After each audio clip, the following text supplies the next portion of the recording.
Hey everybody, and welcome to a hopeful wild ride with Steve-O. We've got the legend Gary Vee, who was born in one of the poorest places in the world, immigrated to America, and made himself a humongous success from nothing. And the hope that he shares with us in his advice for people to go from having nothing to having a lot is really inspiring, man. Plus, he's just a lot of fun. A humble guy, a good guy, maybe actually the best guy. And that's just a great time that we had with him. So everybody, get ready to be inspired. Get ready to have hope. Get ready for Gary Vee. Let's get into it. People of the universe, I bring to you Gary Vee. What's up, universe? Yeah, dude. I decided to go woke. Are you woke? No. not even, but ladies and gentlemen, it occurred to me, leave some people out. And while I don't want to be woke, I do want to include absolutely everybody. I love that. So that's why you're doubling down on universe. Yeah. Yeah. Everybody in the universe. Yeah. Sure. All shapes and sizes. So yeah, all you little pussies, like, Steve-O's woke, like, suck a fart out of my butthole and chill out. Like, we're light, we're easy, we're having a good time. And this is Gary Vee. Good to meet you. Pleasure, brother. Real pleasure to meet you. Honestly, you're a real legend. Thank you for having me. You guys are about the same age. Yeah, how old are you? I'm 49. Yeah, I just turned 48. 48. And you? 46? Jesus Christ. 40. 40, sorry. It's a lot of gray. It's You look the gray. phenomenal. Now that you react that way and I'm looking closer to skin, I might have went 38. But if the gray was black, you're 38. No, dude. Right? Yeah, I know. I'm gray as shit. Yeah, of course. It's just harder to hear that. I met up with Simon Eddy at the wedding, and he's like, "Are you 50 now?" I'm like, "I'm fucking 50 now." You know what it is, though? It's normal human behavior. The gray over-indexes it, but the cool part is you're fully in control. Like You mean I have my hair? Well, yes, which is amazing. I think what he's saying is you're in control. It's not too late To lose some weight? To move your body. Yeah. It's not too late to put down the pasta. I know. But I bet you equally you get good compliments on the silver fox thing. Yeah. Well, Yeah, so you're just, what I'm if saying it's is the choice of going bald or gray, I'd rather go gray. 1,000%. For sure. 100%. Yeah. The question is, do you want to color it green? No. Black? No. And then you're fucking I enjoy good. it. I enjoy think going it looks gray. great. Silver Thank fox. But you're going to get some 44s instead of 38s. For sure. Sometimes Which even is a honest, 50. Yeah, sometimes which is crazy because the face is too babied. But that's nothing. 44 and 38, same shit. Yeah, I'm at the age where like people are starting to like misguess my age, and I'm like, oh fuck, it's happening. I'm getting older. Well, the worst part was when we're all going through this. You're still a youngster, like that flip where like me and a lot of my friends were baby faced. So when we were at 26, you'd go to Vegas and you get card and you'd be like, yeah, you still got For it. sure. And all of a sudden you're like 34 and you're like, are you 40? And you're like, whoa, what just happened? Why did I just age 20 years in a 7-year window? Yeah. Age is undefeated, fellas. That's correct, man. Yeah. And I could stand to put down some food and move my body around a little bit too. I got all of us it. I think at 40 it becomes more of a health issue than like a vanity issue. Yeah, Because I was at Dr. Drew's house today. How'd that go? And I love Dr. Drew, and I think we should get him back on. But that's another conversation for another time. And with Gary Vee, now candidly, Yes. Gary, Yes. you're so specialized Yes. in business, being an entrepreneur, financial success, and we've always enjoyed speaking with our guests about like what their various revenue streams, like I'd love to hear a guest's top 3 revenue streams without being invasive about I understand. numbers. Yeah. But you want me to answer it or? Yeah, actually. Glad you never asked. So I think I operate and invest. And so what I mean by that is I actively am always running a company from my childhood, from being 22 to 34. I did that for my dad's liquor store. Those were not super successful financial years because I was building the company for him, and we were an immigrant family, and you don't get paid a lot, but it was epic and one of my great accomplishments. So when I say I operate and I invest, right now I'm the CEO of a company called VaynerX. VaynerMedia is the big company in that. Oh, I love this. Yeah, a modern day communications company.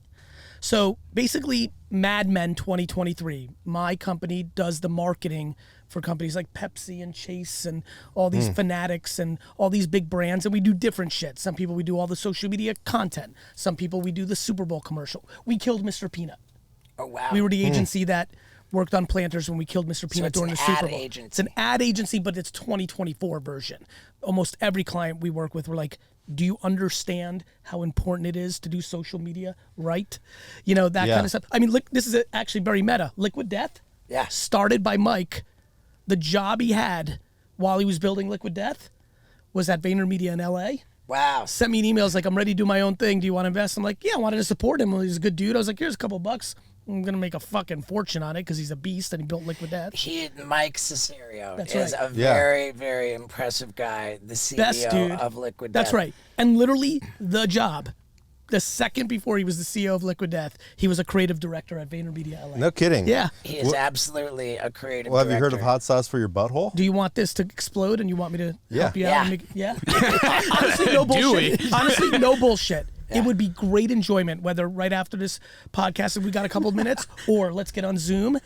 The joy I would have to tell you to do 6 or 7 different things to quadruple the fuck out of this business would be a great pleasure of mine. Well, we You don't have to say that twice. Yeah. Yeah, happy to do it. Well, so there you go. Anyway, Okay, I so- don't want to be so- long-winded. so- I'm always driving something, VaynerMedia. The other thing I do is VFriends, which is like my Pokemon meets Marvel meets Sesame Street, an intellectual property, NFTs, trading cards, apparel, coming out with animation. Here you can see it. So VFriends is really exciting for me. You guys are quite creative, so you can imagine how exciting this is for me. Like literally as a baseball card, collectible comic book kid, I can't believe I actually have, like I can go on eBay right now and go to completed. Actually, you guys are doing this here. If you go on eBay and go to completed items, like it's crazy to me. If you type in VFriends Now, here. I saw you make a post about your VFriends, and you said that you were going to make it as big as Pokemon. That's right. And that might let me clear. Like, and even sometimes I need to do a better job clearing. For sure. For the next 50 years, I'd like to make it. Yep, keep scrolling. You're good. Whoever this is, beast. There it is. Completed and sold. Hit them both. There you go. Look, this is fun. Like, I just gotta say, as someone who like has been on eBay since 1998 and just loves garage selling and finding shit and buying shit and pop culture's why I fuck with you heavy. Yeah. Like looking at this like blows my. I fucking drew these things 3 years ago, and now it's like a full-fledged real thing. Okay, we're looking at trading cards Yep. at the moment. Yep. Trading cards that sold on eBay. Yes. Which is distinctly different from NFTs. You know what's funny? I think wildly not different, but I get Okay. where you're going. I understand. okay. Fungible and non-fungible. Very smart. well, NFT is strictly digital, correct? Correct. Yeah. Okay. I was telling my dad Yes. the like my philosophy or my understanding of NFTs, that it's like here, like anybody that wants to bring it up on the internet technically can have it, but the person who buys the NFT actually owns it. That's right. I said, Dad, this is like telling a woman, yeah, like any woman in the world can have my wiener, but No, this is right. but my and wiener's NFT, actually yeah. yours. Okay. yeah, that makes so much more sense to me. That was how you got your dad to understand NFTs. Well, yeah, just like that's what my way of saying it. Anybody can have it, but like one person's supposed to like have ownership of it. It Yeah. just sounds like it's how absurd it So sounds. you view if you're in a relationship, that person owns your penis. Right, yeah, like, but even though the rest of the world has access to it, Do they? I mean, it would be wrong. If they ask nicely. Buy you a couple drinks. That would be wrong. So anyway, these are the two companies I run. I also do, so let's talk about it. Every year is different because I do a lot of investing. So obviously one day Liquid Death will sell to Pepsi or Coke. Yeah. And I'll get a check for that investment. Yeah, how soon do you think that's going to happen? Are you an investor? Yeah. Nice. I don't know. I'm sure at this point, anybody with, between that and Prime Energy drink, there's some big beverages running around there that are independent that I'm sure the Cokes and the Pepsis and the biggest companies are looking at. And I think next 2-3 years, you'll see more M&A activity. But the place I make my most dollars is being the CEO of VaynerMedia. It's a 2,000 person, $300 million plus business. I'm the founder, operator. So that's that world. That's in VaynerX. This year, speaking's big for me, Steve-O. Okay, good. Yeah, I'm a pretty substantial public speaker, and like my fee is pretty bananas. And when we're getting close enough to the end of the year, that may be the second biggest place of my revenue. You know why that doesn't surprise me? Because Gary Vee believes in himself and he bets on himself. And if you're inclined to bet on anything, then let me tell you about DraftKings Sportsbook, the official betting partner of the UFC, because they are so excited about this weekend's UFC 296. It is the most incredible card ever. I don't know how they're going to beat this for UFC 300, but let me tell you, DraftKings Sportsbook is going to give you $150 in bonus bets instantly if you bet so much as $5 on this unbelievable card. It's Colby Covington versus Leon Edwards. From top to bottom, the card is so unbelievably stacked, like ridiculous. Ian Gary, dude. Patty Pimblett, Tony Ferguson, to Wonderboy Thompson, Shavkat Ramanov, dude. It's like, I can't even stand it. It's going to be so awesome. And if you're going to bet on the fights, then do it with DraftKings Sportsbook. One more time, download the app, DraftKings Sportsbook app, and use the promo code STEVO to enjoy $150 in bonus bets immediately as soon as you bet so much as $5 on UFC 296. Gambling problem? Call 1-800-GAMBLER or visit www.1800gambler.net. In New York, call 877-8-HOPE-NY or text HOPE-NY to 467-369. In Connecticut, help is available for problem gambling. Call 888-789-7777 or visit ccpg.org. Please play responsibly. On behalf of Boot Hill Casino and Resort, KS. 21 plus age varies by jurisdiction. Void in Ontario. Bonus bets expire 168 hours after issuance. See sportsbook.draftkings.com/MMA terms for eligibility and deposit restrictions, terms, and responsible gaming resources. Unbelievable. Now, let's get back to it. So you book your speaking engagements, which would be considered a personal appearance. That's right. Through an agent? So I was with CA for a long time, and then 5 years ago I started my own speaking bureau, Vayner Speakers. Oh, wow. So if you're looking to make, I can make you some money on the sauce. I can make you some money on the speaking. There you go. Yeah, you have a story This to is tell. turning out to be a really good. I'm fascinated with you said you have a very big speaking fee. Yes. But that wasn't always the case. No. Does that come with a self-worth thing, or like? No, supply and demand of. It's a great question. Do I think people, whether they're doing stand-up comedy, whether they're doing anything, cutting hair, you can cut it for $12, you can cut it for $50. Like, sure, there's that game of, do you know what you're asking for? But the market is the market. Like, when I first started 34 years old, really speaking, well, I had pretty good confidence. I'm like, I really think I'm good. But the market hadn't said that I was worth what I'm worth now. Okay. So I think it's just supply and demand. Speaking's funny and personal appearance is funny. For the human, and you've been through this, and for people who go through it or think about it, it seems crazy that you could be compensated so well for a short period of time. But in reality, there's something happening on the back end. So I could be like, oh my God, I'm getting fucking flown to Madrid and I'm going to speak for an hour. And I can't believe the economics I'm making. It's not like the world is puffy, ideological, yay. The organizers of that event in Spain are making money on the fact that I'm there. Sure.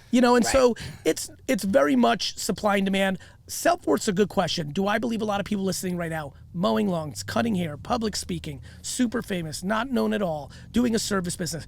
Do I think most people don't know how to ask for a little more money the next time to keep upping their fee? Yes, I do. Yeah. And I'm glad you asked that question.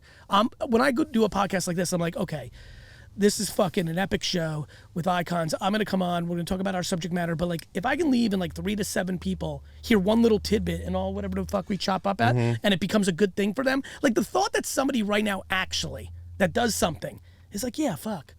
And they charge $100 for whatever the fuck we're talking about, right? Babysitting, $12 an hour. Yeah. And tomorrow the neighbor goes, how much are you? And you're like, $15 an hour because you listen to this, and they say yes. Then we had a good fucking podcast. That's great. People will say I like yes. that. I know. And by the way, people say no, And don't change your price back to $12 an hour. Get 10 no's, and then you're like, okay, I'm delusional.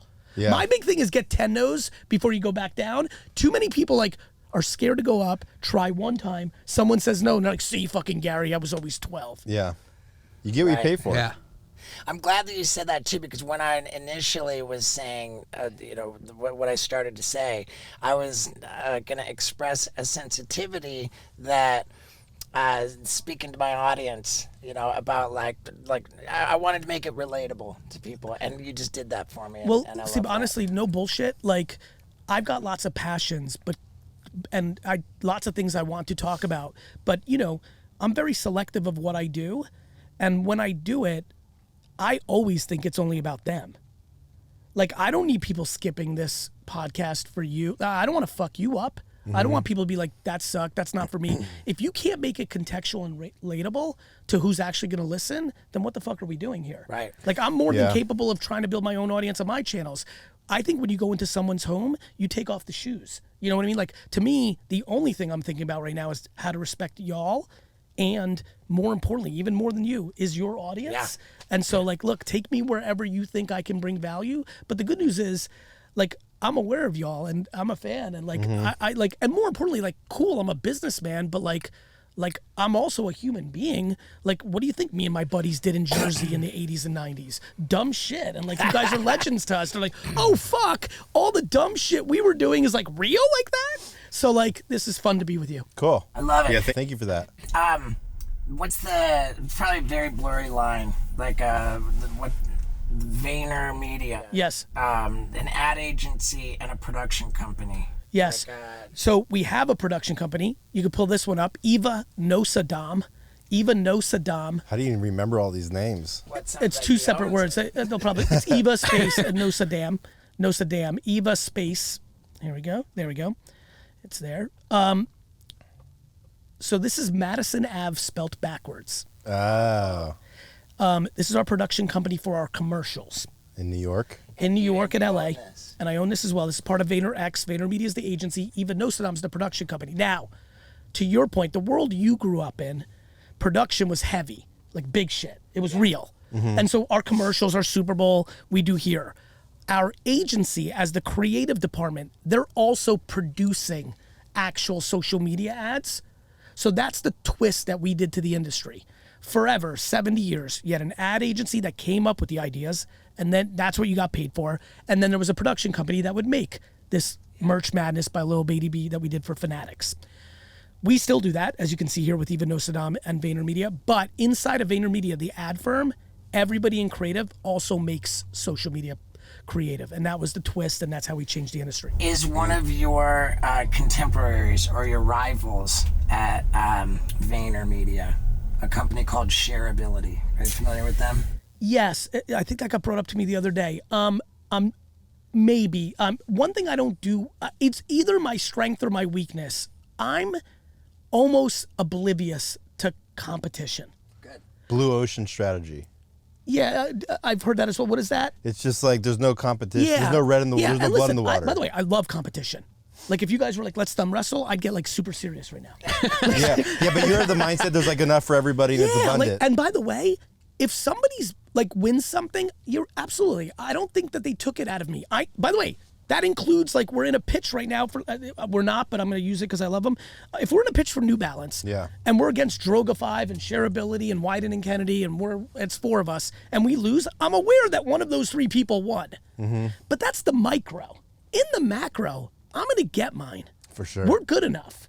And honestly, weirdly, I even like when other people, first of all, I kind of weirdly like losing. Like, I'm like, there's a level of like leaning into your own humility and like you should never always win and the merit and trying to figure out how to get better at it.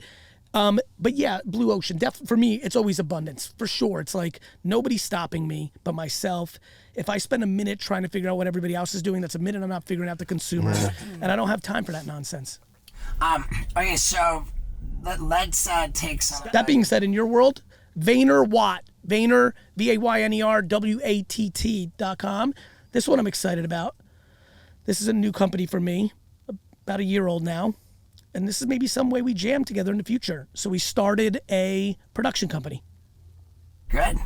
And so This is a production company not for television. commercials. That's right. For Scripted, non-scripted.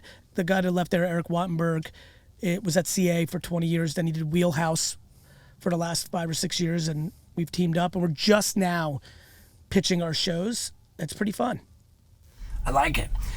For somebody who doesn't know what they want to do, who isn't even necessarily employed, Yes. you know, having financial difficulty, Yes. like, what is your Take on that? well? What is your advice for like absolutely zero to roof over your head? It's the reason I started making garage sale videos. So you can pull up Trash Talk Gary Vee. I think you can see I'm getting addicted with this. It's pretty fucking awesome. You got that I look might in need your to eye. live like this. So, this lady was amazing. Anyway, this is my advice. So I started getting those emails, and I was like, you know what? So for the people listening, I have a good back to a different audience across the room. I know a good amount may not know who I am. I was born in the Soviet Union. I was born in the USSR. Belarus. Thank you, my man. So I came here when I was 3. We lived in a studio apartment the size of this fucking van with like 5, 6 family members, like real humble beginnings. And so, you know, I didn't grow up with much. And, you know, in my teenage years, I started going to garage sales and then going to the flea market and flipping shit. I was always into like collectibles. That's why the V-Friends thing is fun and all that. And then when my brother's 11 years younger than me, when my brother was like 13, I could tell my mom was trying to make him a lawyer. I'm like, no. Like, AJ, come with me. We're gonna go garage sailing, and now this new thing, eBay. We're gonna sell it on this thing. And so, How old were you? I was 22 at that time, or 23 at that time, when I was teaching my brother. That's when eBay had just come out a few years earlier, and I watched my brother go from 0 to like $10,000 in cash in a summer because we would buy video games for 50 cents and sell them for $20 on eBay, or a shirt, or anything nostalgic, pop culture, things like that. So my advice is, first of all, I'm going to go macro and micro. In the micro, right now in America, and obviously it's in some other parts of the world, but garage selling is bigger here. In America, the quickest way to go from $20 to your name to 10,000, which creates some sort of breathing room of some sorts, I genuinely believe is thrift stores and garage sales. Genuinely. Because it's a place where you can buy things for a quarter, 50 cents, and $1 and get 20. You can't do that in many other places. Yeah, but I feel like Please. the garage, for sure, you're Okay. right. Okay. But if you're starting out at a thrift store on Melrose, No, that's no different. fucking way. That's bougie thrift store. Yeah. I'm talking Goodwill. Like, you can go to the Goodwill. It's very interesting. It's very interesting all over the country. Yeah, I bought some cool Stetson shit in Oklahoma at the thrift store. Like, And these are like brick and mortar places where you can go and purchase something for like 50 cents, $1. But then you take it online and you've got such an infinitely larger audience. Yeah, and it's not even your audience. For those listening, saying, fuck, I don't have an audience. No. You just list it on eBay. You just list it on Poshmark. You just list it on these places, Macari. There's all these places now. So, 0, the most logical place I see is garage sales. so it's the tale as old as time is like, get a product and sell it. That's the one, like, I think about this a lot because somewhere along the line, I kept telling the stories about, like, early in my career, which was 10, 15 years into my career, after I saved some money, I made these good investments in 2006. They were called Facebook, Twitter, and Tumblr. And of course, it changed my life. And I would talk a lot about it, but then I just started getting enough emails saying, like, yo, bro, I fuck with you, Gary. I love you. But, like, I don't have $25,000 to put in some sort of startup. So what do I do? And finally, because I read all my DMs and emails, especially back in 07, 8, 9, 10, 11, I was really doing it because I could manage it. I was like, fuck, they're right. I got to talk about some other shit. Yeah. And that's how I got to this. And so to answer the question in the micro, I believe the answer genuinely is garage sale flipping. Are you still doing garage sailing to this day? Yeah, that's me like a couple weeks ago. Now, at this point, I'm donating what I buy and what I sell sure. for to charity because But- I'm in this place in my life. But no bullshit, bro. Vinny, like, honestly, I like doing that shit more than almost anything I do in life. Let me tell you something straight up. As excited as Gary Vee gets about garage sales, I think my lady Lux gets a lot more excited when she finds out I've taken a BLUECHEW tablet, because that means her and I are about to have a good old time. Why? Because Blue Chew tablets have the same active ingredient as both Viagra and Cialis, except they're delicious, chewable, and they only cost a fraction of the price. And if you think that taking a Blue Chew tablet might be a lot of fun, then you're onto something, because I have a whole lot of fun when I do it. And get this, for the listeners of the Wild Ride podcast, you can get an entire month's supply of Blue Chew tablets absolutely for free. All you pay is $5 for shipping. I mean, come on. You go on BlueChew.com and consult with the medical provider on their website. It's very easy, it's very quick, and that takes care of your prescription. And once you've done that, boom, you plug in the promo code STEVO, and that unlocks an entire month's supply of Blue Chew tablets. All you pay is $5 for shipping. You can't beat it, and I recommend trying it. So jump on that deal at BlueChew.com with the promo code STEVO, and let's get back to it. Here, okay, so this is great, and the problem with most people is they're not motivated. Yeah, that's right. And like I had a product in 2006 that I was selling in retail. I invented this thing and I sold it, and Go ahead, man. Don't do that. Tell them what it is. so I invented a workout towel, with a Velcro pocket, so you can keep all your shit in there while you go to the gym. Towel safe. Towel safe. I like so that. So I don't. It's not even around anymore. But people. I mean, it's a standard. You go to the gym, and like I totally what are you gonna understand. do with the That was the contents of your pocket? by the way, that was the easiest thing to understand of all time. That was smart. Yeah. You Yeah. fixed a micro You pain found a point. problem. Yeah, I would that's smart. But my theory was, people were like, how did you do it? It's like, I think any product is a good product. It just depends on how passionate that person is, and because how you execute. and how, of course that, but And how much drugs you're doing. and how much drugs you're doing at the time. Always a correlation. But the hardest part for me is, like, so back in 2006, I stopped listening to music when I was driving. I listened to motivational books to keep myself that hungry and happy. Now you're talking about why Gary Vee exists. Right. Like, so I was going to answer it in the macro, and I love you for going to where this is all about people being comfortable in their own skin. Not everybody, to your point. Let me tell you something about me. I'm motivated when we're talking about business. I'm motivated when we're talking about kindness or like people skills. I'm not motivated when you're talking about filling out a form. For sure. Wow. Like, I'm incapable. I mean, that's serious. Yeah. I'm going to say this nice and slow. I am borderline incapable Of administrative duties? of administrative duties. Yeah. Yeah, I'm So- with you. Yeah. For sure. Because we're creative. Yeah. Look, for everybody who's listening, if you do not understand yourself and you're listening to fuckers like me or your mom or your dad or your buddy, and they're like, you can't do that. That's like telling me, like, just shut the fuck up. I can't. I need to talk. Like, we have to reverse engineer truth. Mm-hmm. So to your point, when I put out all these videos, the comments are like, yeah, but the gas cost $20. Yeah, I'm yeah. like, but I made $800. They're like, yeah, but the eBay fees. I'm like, yeah, but I made $800. But those are just the weakest people that Well, to aren't your- survival of the fittest. Like, it's not, you don't have that drive to do that then. What's interesting about that, and I see where you're going, is I'm fascinated by what the internet does to change the variable of how many don't have to be the weakest. The option, I'll give you a good example of this in culture right now. Everyone wants to shit on Gen Z. Entitled, lazy, this, that. And like, there's plenty of that. Like, look, when the government prints unlimited amounts of money during COVID and gives it to people for staying home, it fucks up people. Yeah. Like, it confuses people about merit.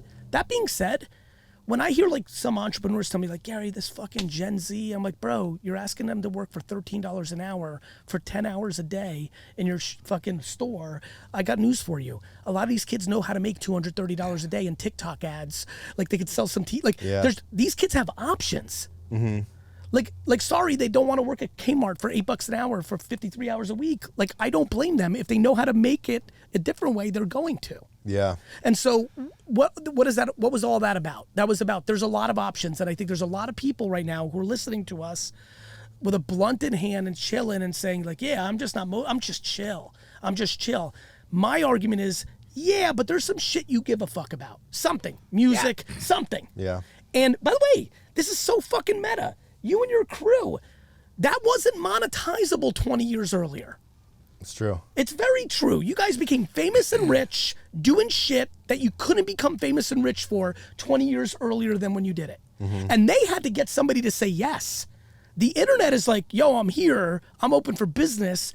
What do you want? Now, the problem is the internet is also fair, meaning when people are like, Gary, I'm fucking shadow banned on social media. I'm not doing well. I'm like, bro, you're not shadow banned. You just suck. Like everyone's always got an excuse like, yo, fucking Instagram. Yeah, but do you think shadow ban's a real thing? No. So you think shadow ban does not It's real exist? for 1% of 1%. It's not real for the guy who's been posting the same shit for 20 weeks and nobody gives a fuck. And he's like, I'm shadow banned.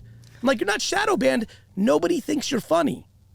Yeah. And so, and bro, on some real shit, I love when my content doesn't do well. When I post something and it underperforms, literally, I'm like, yep, fuck you, Gary. You thought it was good. They didn't. Learn. Next. Yeah. So the internet isn't necessarily fair. It's just highly democratic. Yes, and the blockchain's even more, the internet's got its variables. Things work differently. But here's the punchline. Most things are more fair than people want to think. People want to blame a president. People want to blame their parents. People want to blame. We've gotten remarkable at pointing fingers. Nobody wants to do this shit. For sure. No, people have like almost cut their fucking thumbs off. Like people don't want to do this shit, Steve. Like guys, and to me, I'm not trying to be like motivational or rough. It's just very, very obvious to me. There's a direct correlation of happiness and accountability. I love that. Yeah. I love that. I've loved a lot of things that you said. That's my favorite thing so Thank you, far. my man. Well, that's It's what changed real. my life was when I went through the step work and you're like, Yeah. what's my part in it? Yeah. And then you start There you getting go. into the habit of like looking at every problem in your life and being like, oh, I fucking. Let me be vulnerable here a little bit. I've done well, but like, at 5, 6 years ago, I was like, hey, this is me talking to myself. Hey, if you're such a nice dude and like you don't care about the money and you really give a fuck about your employees, hey, dude, why then are there people that used to work for you that don't like you? You see that little Facebook group where they shit on you, former employees. You've seen some of these things that they've said. You've gotten emails from people that had the courage to tell you to your face. Why?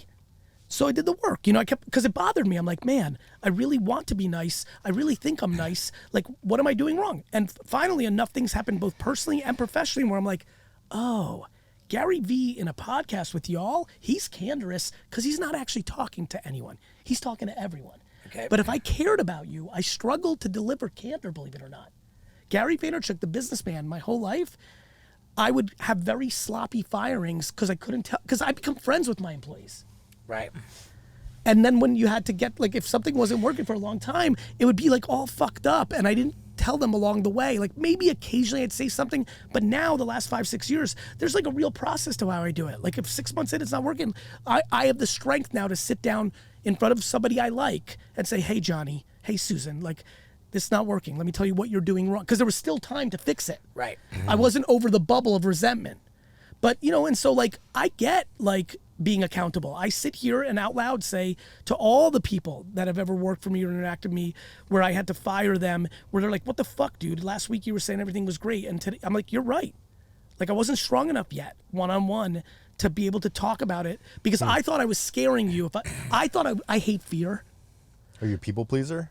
Yes, but not that bad. It's more that I hate fear. And I thought if I sat someone down and said, hey, shit's not going well, that they'd be scared. They'd go home that night and drink and cry and go on LinkedIn and try to find a new job. And it wasn't about that yet. I was trying to find different ways to help them. But the lack of candor created a vulnerability. And then ultimately, especially if I had to let them go, and I wasn't able to figure out a different way without ever telling them, which I did a lot, but a lot I didn't, it became sloppy and I regret it and I own it and it sucks. But I try to be better now. How many people do you think you fired? Thousands. I mean, I've employed lots and lots of people, like, probably 10,000 people have been employed at Vayner through the years. The wine store probably had hundreds and hundreds of, it's definitely thousands. And I directly had to do hundreds, not thousands, but at the end of the day, I always say to my people, and this is just true, everything at VaynerMedia, my companies is my fault. And by the way, at VaynerMedia, everybody who gets fired, I have to sign off on just to make sure my managers are not fucking shit up. So at the end of the day, it's still my decision. I heard a guy say that like he was a CEO that fired a lot of people, and he said, the one pattern that I found out that was consistent was as soon as you get that thought of like, oh, this person's got to go, he's like, he's like, and you won't fire them because you feel bad or whatever. You give them a chance. He's like, within 3 months they should. He's like, that's the point where they should have been gone already. Yeah, there's a lot of truth to that. I think what we've gotten better at in our company, I've been surprised how many people have been refurbished. We call it kind candor.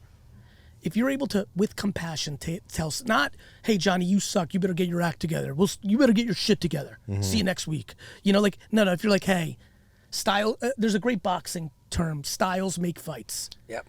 What it really means for everybody who's listening is you could have the two best boxers in the world fight each other, but because stylistically, the way they were, all of us as fans could be bored for 12 rounds. You see in UFC as well. Styles make fights. I use that a lot with people. I'm like, hey, styles make fights. Just because it's not working from the subjective opinion of me and 4 or 5 of your bosses, it doesn't mean we're right. Doesn't mean we're wrong. It's 6 people that think you're fucking up. Yeah. But that doesn't mean you suck. Like, it just means maybe you're not doing the right thing here. Yeah. Now, what I've been surprised about is some people are like, whoa, I might get fired. Like, actually, it changes them. It changes them. But other people, we've changed positions within the company. Other people are like, you know what? It's actually beautiful when you can do kind candor. Had a dude recently say, you know what, Gary? I've been wanting to write. Like, I need to write. And like this, you know, obviously I pay my bills with all this, but like, this is a sign I needed. Like, I know I'm not showing up proper this year because I've been distracted because I'm writing because it's work from home and I'm probably not working most of the time. Right. And he was just honest about it. I was like, cool, bro. Like, love. Like, it's not so back to Blue Ocean. I don't view my employees as my property, as my competitors, like it's bad. I view them as family. And sometimes you have fucking shit that's not working out and it's okay. Mm-hmm. Yeah. What about hiring family members? I believe in it. You ever had to fire a family member? Not really, but I've had to have like conversation. Like, to me, the reason I like hiring family members is, first of all, my dad has fired both me and my sister. So big shout out to Sasha Vaynerchuk, who has no problem firing family members. I got fired for one day, my sister permanently. Sorry, Liz. I think that, to me, I think people tell, you know, that old saying, right? Don't hire family or friends. Yeah. I think it's a mistake. I think it works a lot. I think I would say 48-year-old Gary is far more should hire family and friends now than 25-year-old Gary because the lack of candor led to resentment and awkwardness. Yeah. So I think it comes down to, do you believe you and the person you're hiring has a communication structure? And what I've always done with families, I'm like, listen to me. I am running this business for everyone, and I can't create nepotism, and I can't fuck it up, and there may be a dark horse chance where this doesn't work out. And you just over-communicate that stuff. The thing with family is, as you can imagine, you're going to put an extra effort into finding a spot for them. I do that for anyone. You came in as an account manager, maybe you should be a creative. You came in as a creative, maybe you should be a back office. I think companies give up on people too fast. Would you be a 50-50 partner with a family member? I have been. And did it work out? It worked out because me and my brother are pretty remarkable at this, and I'm going to tell this story because I hope this helps someone. You ready for some good news? Well, whether Gary's little story helps anybody or not, the sponsor of today's episode is definitely helping people because it's BetterHelp.com. BetterHelp is an online service which matches people with licensed professional therapists. They do it very well, and they make getting into therapy convenient, easy. It just happens online. And I'll tell you, I believe in therapy a whole lot myself. I do it to protect my relationship with Lux because I subscribe to the philosophy it's better to fix the roof before it rains. How about that? And man, therapy can just help you. It can help you set boundaries. It can help you with coping skills. It can help you in all kinds of ways. And this holiday season, how about giving yourself the gift of therapy? Now, if you go to BetterHelp.com, that's BetterHelp.com/Stevo, you get 10% off your first month. I mean, you can't beat it. Plus, you can switch therapists at any time at no cost, and with the simple questionnaire, they're going to match you up with the perfect therapist for you. So, one more time, for 10% off your first month, go to BetterHelp.com/Stevo and enjoy a healthier, more comfortable you. Now, let's get back to it. My brother and my brother comes out of school. He's 22. I'm 33. We start this company, VaynerMedia. We start off 50-50. I had all the credibility in the market. I had the money. Like, I was the guy, but I still went 50-50 because I had just come out of forming, not resentment, but I just went through building a big company for my dad and owning nothing.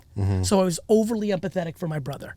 Plus, my brother I already knew was talented, and I had no clue how it was going to play out. But we did something smart, and I hope this helps someone. We said to ourselves, day one, we're going to go 50-50, and we have no idea what's going to happen. But whatever happens, we trust each other enough that we'll adjust in the future to try to make it as good as we can. As good as we can or as fair as we can?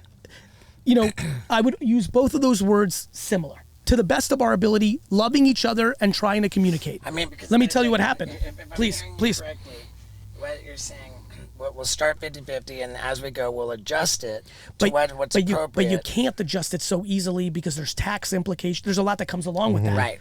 It couldn't be like my dad. Let's say I wasn't doing anything. Like, here you go, AJ. Here's 30% of the company. He has to pay taxes on it. Like, it would become so challenging. So yes, and you can do that. But for everyone listening, do your homework on how tax law works and all this. It's not so easy. Let me tell you how it played out.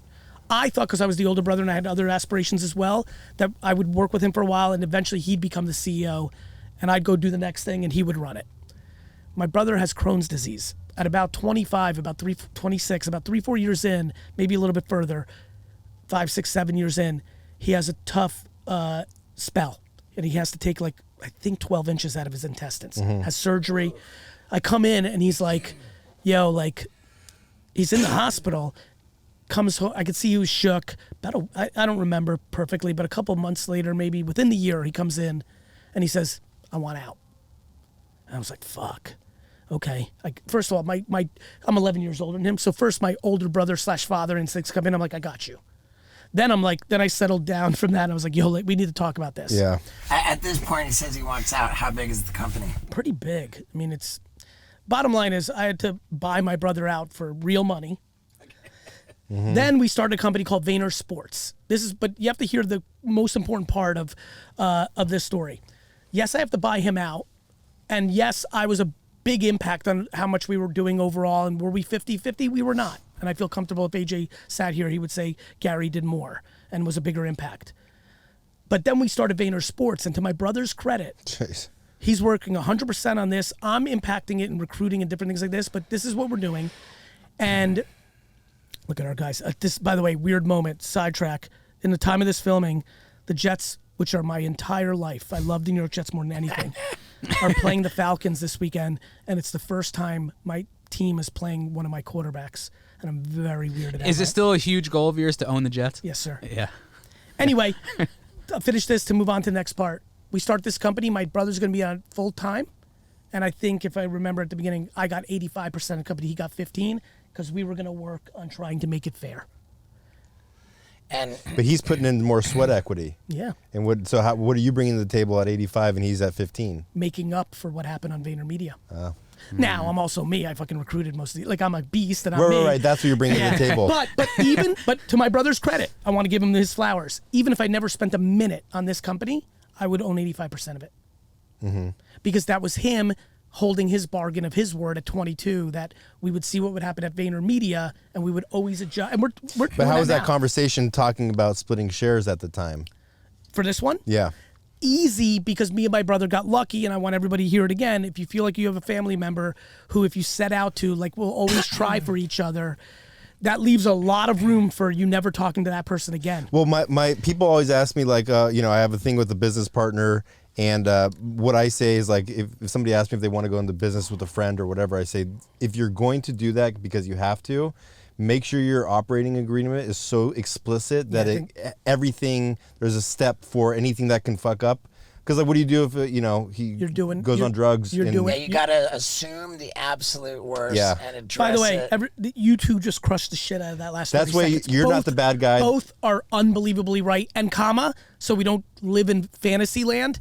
And it's still going to be gnarly no matter what. You could have the perfect plan in place with everything covered. You could assume the worst. And I promise you, 9 years later, when there's real money involved, and it's not even the money, it's the feelings. I fucking worked every Friday night. Slept in my car. I'm even getting the goosebumps. I always get these when I know we're talking about something important. Yeah. Like, just assume, and then to your point, here we go. We spieled it out for the last 7 minutes. You decide. It's on you. Has it worked for some? Yes. Does it not work out for most? Yes. And you're not the bad guy. The piece of paper is the bad guy. But you know this. Even with that, shit changes a decade Like, later. please, dude, you don't understand. I just had a bad couple. I went to rehab. Dude, I'll make up for it. It's like, Yeah. dude, you Dude, fucking and signed there's this. shit you don't think about. When you both started out as brothers, cousins, whatever, you weren't in relationships. Now you get married. One of the wives has a point of view on some shit. And by the way, even if it's not that gnarly, what if it's not even weird? Like, the wife has a point of view. Two sisters start a company. The husbands get involved. And they're both beautiful, perfect marriages. And it's all good feelings, but one of the sides of the marriages just want a different level of work-life balance with their two kids than the other side and have different goals and ambitions. It's all good, but what do? Now you're 50-50, and one person's saying, I want to work 9 to 5, 4 days a week because I want to be with my kids, and the other side's like, whoa, we're about to explode. I want to double down. Now what? Yeah. Now, do you have wild, do you have a shotgun clause and you can buy out the original? Like, this is shit. It's complicated, but let me say this as someone who's spent his whole life working with his father and his brother, it's the fucking best when it's right. Yeah, but Okay, so here's the question. No, go ahead. I want to say, can you be clear Yes. to the audience members or whoever you're speaking to, like, don't do a handshake deal. Always put it in writing, right? If you do a handshake deal, which I've done those things too, it will almost always end up with anxiety at the end. Almost always. Yeah. So yes, I think you're giving people very good advice. If you make a very detailed contract, you always have something protecting the relationship. The paper, the contract can take some of the energy. What's interesting, I'm saying this, me and Steve have handshake deals. Yeah. But I'm just saying, like, if you're going to like Because you guys have confidence in each other. but Yeah. this is a different like No, but notice we this. understand each other very well. No, but I'm going to say it again. You just sat here and said you understand each other differently. I just sat here and said me and my brother understand each other. This is what I'm saying. There's no one size fits all. Are there a billion relationships that got totally fucked because of business? For sure. Yes. Are there tens of thousands that work beautifully because they understand each other? Yes. You just have to be accountable what you are walking into and have your eyes wide open. Yeah. Fair enough. Yeah. Okay, so the question that's burning on the tip of my tongue is who surfaced the number 85 and 15? So on Because the it's record, always it's good news. It's somewhere in that range. By the way, it might have been 80-20. I don't recall. This is 7, 8 years old. Who surfaced it? I believe it went down. I'm not remembering because obviously it went so well and easy. It's not something I remember so vividly. I believe my brother said, hey, of course we're going to whack this up in a different way based on what's been going on with VaynerMedia because that's what we talked about. And I think if it happened right this second, here's what would have happened. And I think this is how it went down. And I would have said, cool, why don't you come to me with what works for you? And then that's what I remember happening. Here's my what my gut tells me. Please. When you're negotiating with somebody and you need to arrive at a split, it's always gonna be better for you to tell the person to suggest what they're thinking. And less about the number landing. For me, I've learned, even when we did Vayner Sports, which was 7 or 8 years ago, I've learned that money isn't my driver because I'm capable of making it and because I like the game more than the trophies. So it's always works for me that way because I'm less likely to be upset about 5 or 10% less than I think I was worth. But I don't want the other person to feel that way because they may get fucked up because for a lot of people, they don't have the same mindset as I do. And again, here's me giving advice that I don't take myself because I'm always, I'll give you this. Yeah, he likes to give out percentages before he sees P&L statements. Because I get it, bro. Honestly, bro, I'm not a great negotiator by any stretch. I'm about vibes and people and stuff like that. I'm a good businessman. I'm not like whatever, but I get it. But do you have a shark on your team that does that for you? No, but I have Mark Yudkin, who's my guy. He's my lawyer, he's my COO. He's like my conciliators. He definitely like provides a level of, even my brother represents that for me a lot. They're definitely more straight and like try to keep it in pocket. The problem is everybody knows like push comes to shove, I won't listen to anybody. Meaning like there's been plenty of times where I'm like, da-da-da, and they're like, dude, and I'm like, da-da-da, and they're like, dude, and I'm like, da-da-da, and they're like, dude, and I'm like, da-da-da. Like, you know what I mean? Like now, there's also plenty of times where I'm like, da-da-da, and they're like, dude, and I'm like, yeah, you're right, fuck. I got it, you know, like, so that's how it works. Yeah, well, we do that with Steve a lot, but when he's so dead set on that, I honestly just like, dude, well, you have the vision. Fucking, we got you. And that's it. And like, this is great. I'm so pumped that a lot of people are listening to this right now, because this is going on a lot right now with a lot of people who are listening. They've got their crew. They're trying to figure out these dynamics. And look, I'm sure you guys will say this and I'll say it. There's no right way. There's some great principles. We've talked a lot about them for the last 10 minutes. But like, honestly, let me give you the last point on this, unless you guys want to keep talking about it. Just try like fucking hell to remember you love the other person. Like your boy, your parent. Like if my dad was here and you asked him, why did you and Gary work out even though there was potential for it not to work out, family businesses are hard. And he would say, because we just loved each other just a little bit more than our feelings towards every issue. And that was right. We loved each other just a couple percentage points more than what was pissing us the fuck off. First one to love wins. 100%. Love you for that. That's absolutely right. Yeah. And when you're 90, none of this shit's gonna fucking matter. When the person that you're mad at right now is on their deathbed, right? It's real, man. Like, you're all mad at... Actually, you know what would be epic? By the way, if anyone, because this podcast does what I'm about to say, please email me. It's Gary at VaynerSports.com. It'll be easy to remember that one. Could you imagine if somebody calls somebody right now that they haven't talked to for 7 years because of a bad business breakup, like a brother or sister-in-law or mom, and reconcile their relationship? How cool is that we did that? Sure. Yeah. Steve was like, I don't give a fuck. I think that's great, but I'm just very, very fixated on something that you just said. That none of this is gonna matter when you're 90 years old. Go ahead. And then for me, and I know this is important to Scott as well, that come when you're 90 and it doesn't matter, but then you die, in your life review, you experience all of the feelings that you caused other people in every circumstance. Have you ever heard of that? Like we're big into these YouTube videos that like near-death experiences. Where people recount their experiences having died and come back to life, and they type in life review, Isaac. And what do they say? So they go through when they die, they go through the tunnel, they meet their guide or whatever. Yeah. And this is right here that. Near-death experiencers undergo a life review in which the meaning of their life is presented to them, but also how their life affected other people, as well as an awareness of the thoughts and feelings of those people. You experience your whole life as honestly, people. I have literally, my whole life up into this nanosecond, wanted to live forever. I'm so looking forward to going through that. It'd be interesting. When I tell you, when I die and go through it and they review all the shit that you just showed me, I'm going to be smiling like a motherfucker. I have so much more goodwill towards random human beings in general, than anybody I've ever met. And I say this because it's an outlandish statement. As a compliment to my parents, predominantly my mother, what did I do? They made me. I am stunned on a daily basis how lucky I am of how nice I feel towards every human, of all shapes, sizes, and angles, especially in the world we live in now where everyone's just trying to, at all costs, around anything. We ran out of shit to be mad at each other for: religion, race, gender. Now we're on generations. Now we're teaching humans, okay, hey, everyone, if you're in Gen Z, you have to hate boomers, and hey, millennials, you have to hate, like, I'm like watching all this shit, and I'm like, motherfucker. So anyway, seeing this for the first time, I'm pretty fired up. I'm looking forward to it. I'm going to grab some popcorn, have God show me my shit, I think I'm going to crush it. You once said something that really struck a chord with me was, I want to be remembered for giving more than what I took. When I tell you, similar to what we're saying here, and maybe you've heard this as well, I'm not sure. I used to say it all the time. I haven't said it recently. I literally live my life based on how many people are going to show up to my funeral.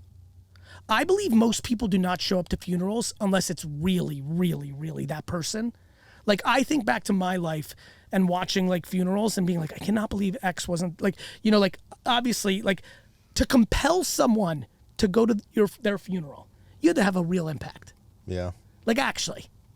And like, look, I'm very fortunate at 48. I've been to a lot of funerals in the business world, and boy, I remember when I was 19, I went to this one funeral, and there was like 9 people there.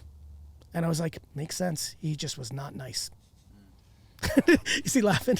Like it was like honestly though, it was very real to me. I was like, this guy was profoundly successful in the business, the liquor business that I was a part of, but he was just genuinely not kind. And I saw it all manifested right there, and I'm like, I'm gonna do the reverse of this shit. Yeah. And I'm gonna, and I was such a motherfucker. I'm like, and I'm gonna build a much bigger business. With the this life review thing, Yeah. it's the saying is, you see your life flash before your eyes. Yes. And everybody's heard that. Yes. And it's like all of these people who have had near-death experiences are describing the same thing. And what's crazy about it, like to make you even more excited, and maybe the rest of us less excited, is that the construct of time is something that like only really applies in this physical realm. But like on the other side, the way they describe it, it's just like there's not. It's not in the confines of time. Well, they're so the detail, like you can feel like from like the perspective of a mosquito that's off like 300 yards over there, like the detail, like the detail of the experience, and without any constraint of time, is like so like beyond our comprehension. Can you please stop talking, because I literally like am getting too excited, and I still got a ton of shit He wants to do. die. Right, and I feel very strongly that I've done more good than bad. But man, do I Can have I a say lot of something that I crap think to you'll go enjoy? through. I think you're gonna enjoy this, because I think about this as well, and now you just said it and triggered something. I am so excited to give you these flowers that I'm about to give you. We're all living life. You're a public figure. I'm in the business world, moving and shaking. 20 times in the last 20 years. I am so excited to tell you, I love the way people talk about you that actually know you. Well, cool, man. Thank you. Yeah, you do good business. For the most part. And it's funny. It's sometimes not even like, I'm very talkative and extroverted and talk to a lot of people. Even one I remember is like how you treated someone at a restaurant. Okay. They told me. Yeah. They were actually paying me a compliment, comparing me to you, the way you also treated them nice. Oh, that's cool. Yeah, so that's sick. definitely business. Yeah. Like he was great on the shoots or this and that. But like, people are watching. We're affecting people. And not just people that are known, all of us, every human. Like if you're a human walking by and another human that doesn't have any followers or money, they're not nice, you feel that. It's really funny. I do this a lot. It's my natural state. I've been doing it since I was 8. I really enjoy smiling at people. Like, it's really interesting, man. Like, no bullshit, no like ha ha ha or whatever. Just like real talk. Like, just like seeing somebody at Dunkin' Donuts getting coffee and they're in front of you line. You just look at them, you're like, I like to do a little hand wave. And like, people really like it. Well, there's some funny reactions where if you smile at somebody, then they look away and they smile. Okay. You ever notice that? Yeah. Like they're like weirded out, but they look away and then they realize, and then they smile as they're looking away. It's just, it's really sad. Like, I feel like civility and loving your neighbor, like some of the shit that was actually really, I've been thinking about this a lot the last month. Oh shit, this is how I think about stuff. Oh shit, we've put youth on a pedestal. Youth. Yeah. These kids know technology. Gen Z has a say. They're going to be better than us. Everyone's doing fucking Ozempic and plastic surgery, trying to look younger, all this shit. They have a high sex drive. Right? Well, we like that part. And we've really started to disrespect our elders. Well, right. They don't get it. They fucked up the world for us. They don't know how to use technology. And for all these years, it was the reverse. Right. Right? Respect your elders. I saw something that fucked me up the other day. These 3 kids, good dudes. They weren't they weren't like hooligans, but they were just sitting on at the airport on these 3 chairs. And this 80-year-old lady, like, clearly was looking for I was on the phone having a business call, but I was watching it. And I was like, dude, how the fuck is nobody getting up for this lady? And like, that would have never happened in 1954. Every fucking person would have got up. Yeah. I've done that. The other thing, too, is that old people serve as a reminder of our mortality. And we don't want to think about our mortality. I think there's some validity to that. Yeah. I just think we underestimate wisdom. Sure. I just think we do. Okay, how about this? Please. the idea of having children, Yes. you know, back in the beginning of the country and To work on the farm older and- times, yeah, We needed them, workers. You needed Yes. workers, and you wanted to have more children so that when you're in your like end of your life, you would have these children to care for you. It was you were That's right. setting yourself up with caregivers. That's right. And somewhere along the line, I'm gonna guess it was somewhere between the Boomers and the Gen Xers. Yep. That shifted to where children were no longer future caregivers. Children became really expensive pets. and that's all it is. The kid is like you have children now. You've got really expensive pets. Yes. That you have to take care of fully into their adulthood. Like I saw a statistic. In 1940, like over 90% of every kid would be more successful Than their than parents. their parents. Yep. Then in 1980, that became a 50-50 coin flip. 1980, it became a 50-50 coin flip. Wow. So what is it now? What percentage do you think of Gen Zers have? 15.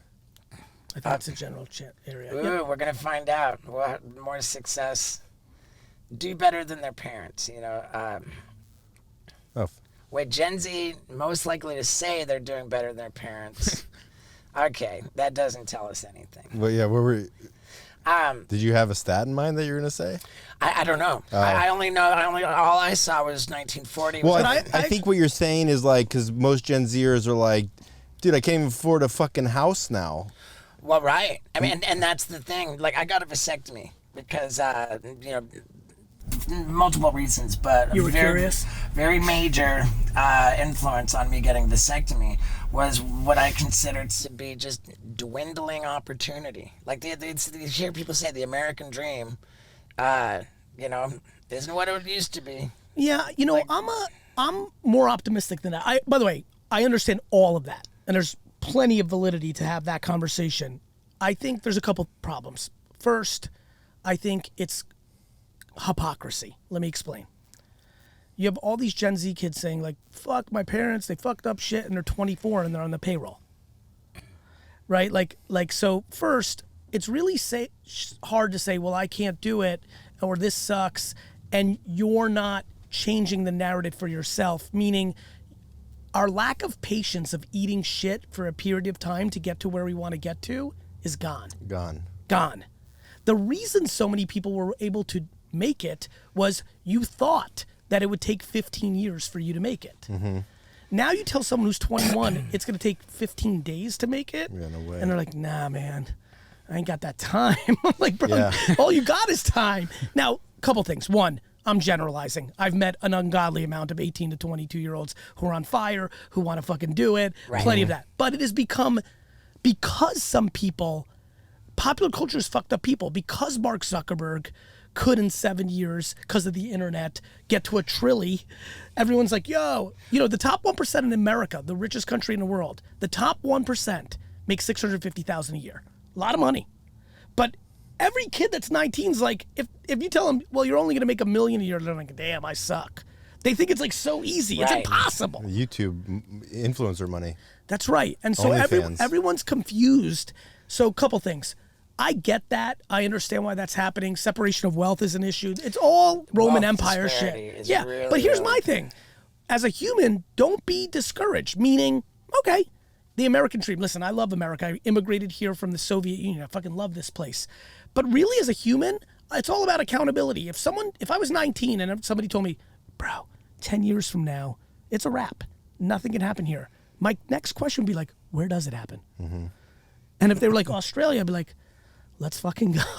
like to me, it's like, okay, like honestly though, it's like there's always an option. Like I'm so pumped next year's an election year, mainly because everyone's going to be on angst, and all my buddies and friends and acquaintances and business associates are all going to say the same dumb shit. If X or Y, whichever one of the two, wins, I'm leaving. I've Right, been hearing well- this for 20 years. There's not a motherfucker that moved to Canada. Yeah. Where, Yeah, like, their website crashed the night of the election, and then nobody ever moved. Ever. do you want to be in the frying pan or the fire this time around? Neither. Neither. The ice box. Well, I eating some. I think cotton 2024 candy. is going to be a good year because I think the Fed's going to start dropping the rate because Yep. it's an election year. Bitcoin halving. I Yep. think the crypto markets are going to Yep. start popping off. So Yep. then the real estate. Where are you at with the real estate market? If they're going to be dropping the rates, do you I think mean, though that there's going to be more inventory? I don't. Or One thing I like is I speak with a ton of conviction of what I know, and I tread lightly where I don't know. don't know real estate? I watch it. I'm a Yeah. human being. I like business. I like pop culture. It's all part of it. But no, I don't have the expertise. I think what I do have is I'm good at history. And of course, to your point, if interest rates start coming down, shit starts to happen. Of course, people aren't going to buy shit when money's got an 8% VIG on it. Yeah. And it did it like this is very historical. There's also trend changing, meaning shit's changing. Like where people want to live, how people want to live. Now it's Zoom life. Like it's like when some kid the other day said, Gar, I'm just going to live around the world and do all my meetings. And I'm like, I get it. And they can. And they can. I'm like, I Van get it. life. I'm like, Yeah, you like the van life. Yeah, bro. Like, I'm like, I get it. Like to me, everything's like, why not? Like everyone wants to look at yesterday without understanding where tomorrow's going. Like, why can't you be a kid? And by the way, once you make that shift, the places you can live, if you love the outdoors and you're a little bit more rural and stuff like that, like some of the shit, like sometimes I get weird and just Google shit. I'm like 900 acres in weird, do it right now. 900 acres in Pennsylvania. Like watch Yeah. this, right? You ever do It's this? Zillow porn. Yeah, it's like just click anything. Like I don't know, there you go. The first one, I don't give a fuck. Pay the fucking ad fee. Land.com. Like some of this shit, play, figure it out. I believe you. You've been very good at navigating this. He's a Gen Zer. Look at this. This shit's crazy to me. Here we go. 845 acres. Look at this. 808. Now that's 11. Do me what I'm looking for. Andy, Find get me a- like Andy, 3 get a house acres on for it. like $4. Go like least price. Wyoming. 800 acres for $1.2 million. That's like 800 soccer fields. That's crazy. Isn't this like? That's I look at crazy. this stuff. So I think about somebody who loves the woods. Actually, let's just use this 878 acres in Alabama. You got it right there, bottom left, fourth one down, if you don't mind, with the river. Not that one. Go down, left, down. That right there. That's pretty. The creek. Let's just look at this for a second. Look, $3.5 million is a ton of money. Let's put things into perspective. 878 acres. So if you're someone who genuinely loves that life, and you wanted to live in New York City and work in New York City, and to get this kind of thing, you had to go to the Hamptons, where it cost $8 million for a half an acre. Yeah. Or you could just chill in fucking Odiville, Alabama, where the fuck this is, and have 878 and hunt every day, live off the fucking food in the land and the whole that shit. Starlink. And but you could go on Zoom all day from your fucking. And that goes for San Diego, and that goes for some tropical place that we Yeah. could probably Google now. Like, the world's changing, and I love that. And so I'm not, like, honestly, I'm not worried about my mom made more money than me or the American dream's done. Here's the punchline. The American dream has been going on for 100 years, and there's been unlimited fuckers who've been losing. More than 100 years. That's 250. but branded as the American Okay. dream. Branded. All right.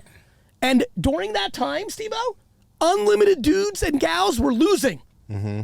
The American dream was opportunity. Now it's going away. There will be unlimited opportunity for people in America and everywhere else. The question becomes, what are you going to do about it? Because I promise you, if you stand all day and Google and go through your feed and completely believe that your generation can't have it as good as your parents' generation, well, then it's a wrap and it's already over. Yeah. I like that.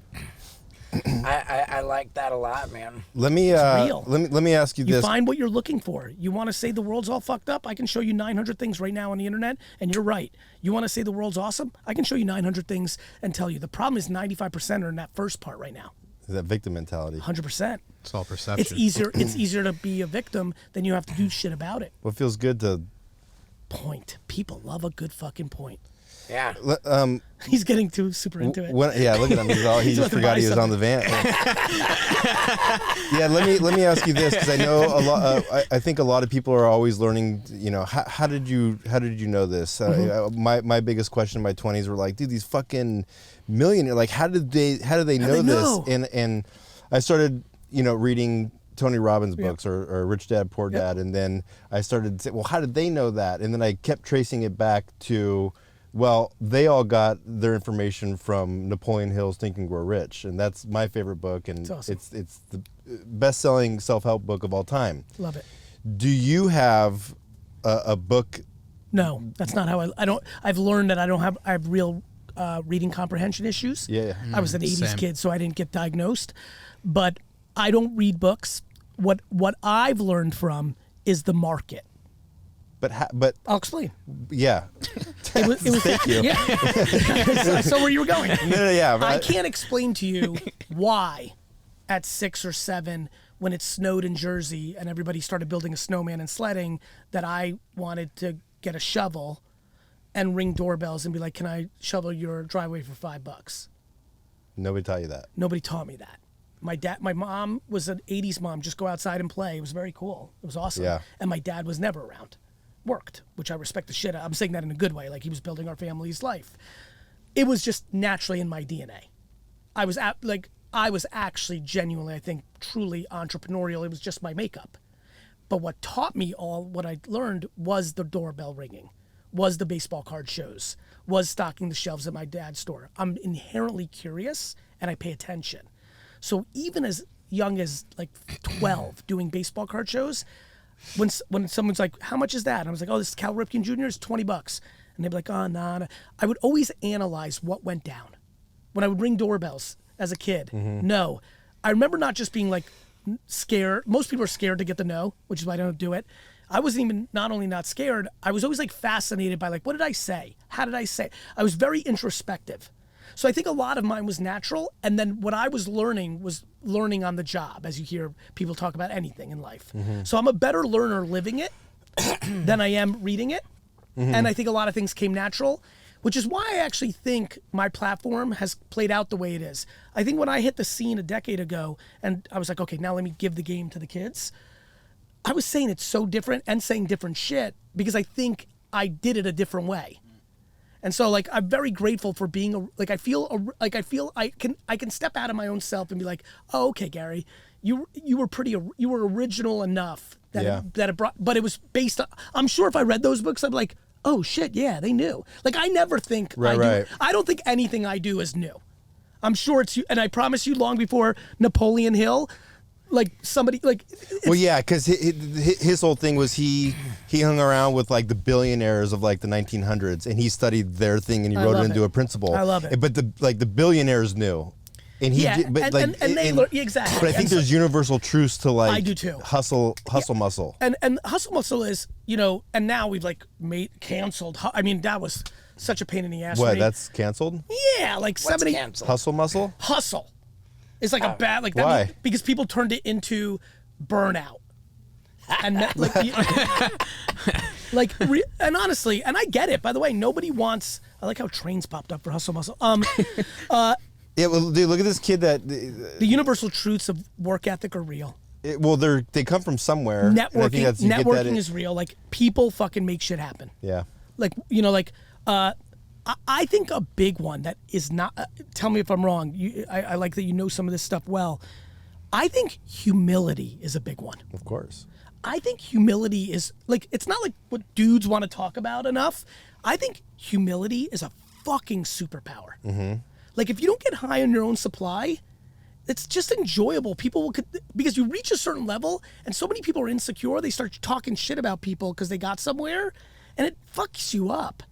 Like I think genuine humility is a beast of a builder.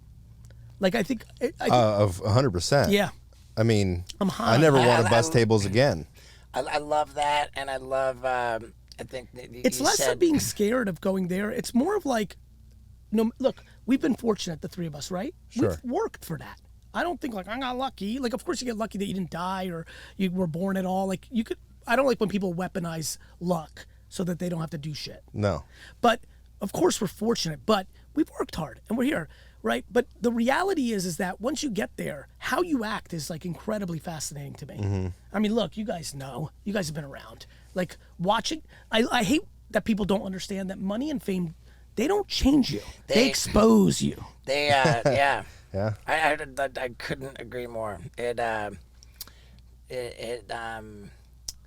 emphasizes, it exaggerates, it magnifies your traits. It exposes you, 100%. Yeah. I'm telling you, it just does. I've just met too many people. I've been around too long now. It's too obvious. If you were a great dude before it happened, and you get money, you become a really great dude. If you were miserably hurting inside and the way you got successful, there's only two ways to get successful. Deep conviction, gratitude, like happiness, or the reverse. Deep anxiety and negative, like I'm gonna show you, fuck everyone. Like they are superpowers. Ooh. I definitely... It's Star Wars. It's like the dark side and the Jedis are super close, and the Jedis are just gonna win by just a little bit. Like plenty of people make money because of darkness. It's just hard to sustain it once you're there. Yeah, I remember in my 20s, I would go to bed every night. See, you like that? Well, I do because when I was dropping out of the University of Miami in 1993, I had been dumped by this girl. She said she was looking into her future. She couldn't see me in it. She wanted to be successful in life. She wanted to have stuff. She thought I was going to be a loser. Like, it really, really... I really like, understand where she was coming from. well, there was no precedent for what I was trying to do. She's like you're talking about you're going to become a crazy famous stuntman with a video camera. Yeah. Like, I don't get it. I really do. Like, I mean it. This goes back to how the world works, but go ahead. I don't get it. Like, I can't, you know, like... And were you in love? I mean... You had a big crush on her. She had been my girlfriend. For? And I mean, I don't know, like... A weekend? Year. Like, But a year? And that's a long time. Oh, a year. Whoa. Not Okay. Yeah, in that time of your life, the year is like everything. Yeah. I mean, a whole semester, and then we were apart for the summer. Like, Don't and then, downplay it. Fans, he was super in love. You could see it. Yeah, you heartbroken. It was his first love. yeah, and Was it your And first she was love? great in bed. Yeah.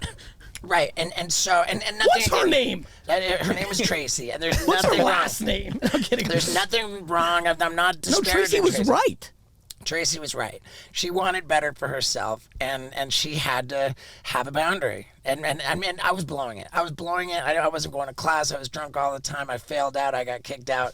She couldn't have been more right. But it hurt so much to be told that she thought I was just going to be a loser in life.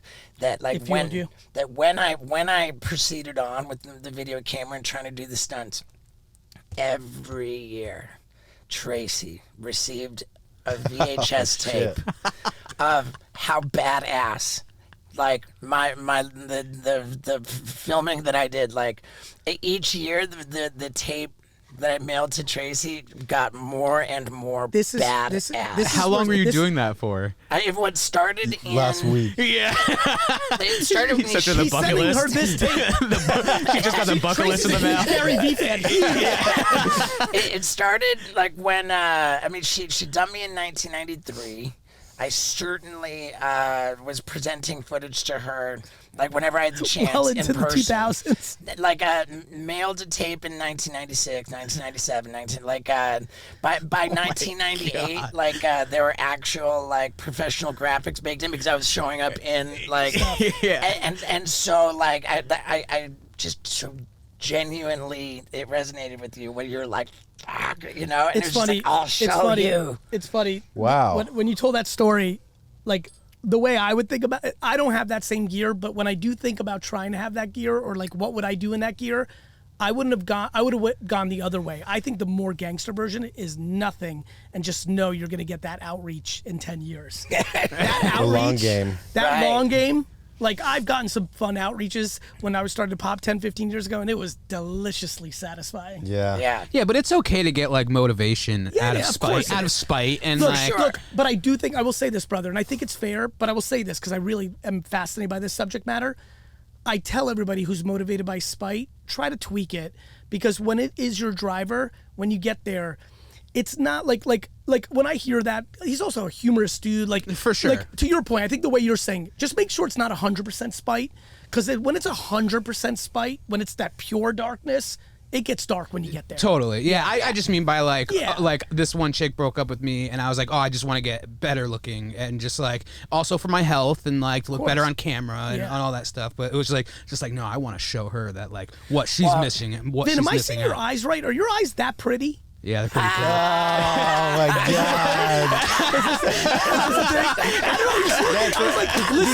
I was like listening to him talk, and I was like, man, he's got some pretty fucking eyes. Dude, Thank you, these Gary. chicks fall over head over heels. Dude, eyes are. And he's like, it's the eyes, dude. Bro, We're I'm like, telling yeah, you, right. guys, I'm telling you, it's eyes. I'm so blown away that people have not figured this out. We need to do a lot. Like all these people are trying to look good. I'm like, man, if they just realized that you should do a little contact lenses. Like the eyes are the game. That's The what windows to the soul. Dude, I'm telling. Thank you, I'm not Gary. even close. I'm pretty far away right now. It's not even, and they were just like, they were glowing from here. I was like, no, I think they're pretty. Thank you. That light eye, dark hair thing is real. Yeah, it's very Eastern European of you, Vinny. Yeah, thanks, Scott. I think that there's so much merit, so much value in that. And if I'm honest, I absolutely was like, I wanted to show her. Yeah. I wanted to show everybody. I wanted to show everybody, Yeah, and it's for been a sure. huge help for me. Like in stand up, like people don't want. I'm gonna show them. I'm gonna Yeah. show 'em, Yeah. For me, That's for like a me, healthy spite. It is, Yeah. and for me, what was interesting was back to some of the stuff we just talked on, brother. I've been curious the whole time. To me, it's like, how big can I make this? It's been a very like almost like an curious engineer. I say in my head sometimes. I'm like, I like it because I really want to make my parents proud. That I've realized is a big one. That's a big driver for me. Making them proud, like even now, like I can already start to like feel getting a little, like I love it. I'm so grateful. Thank God they got me. I was born literally in the least entrepreneurial place on earth. For all the kids that are listening, the USSR was like North Korea. You weren't allowed to leave. I was literally born in a country, a communist country, that you weren't allowed to leave.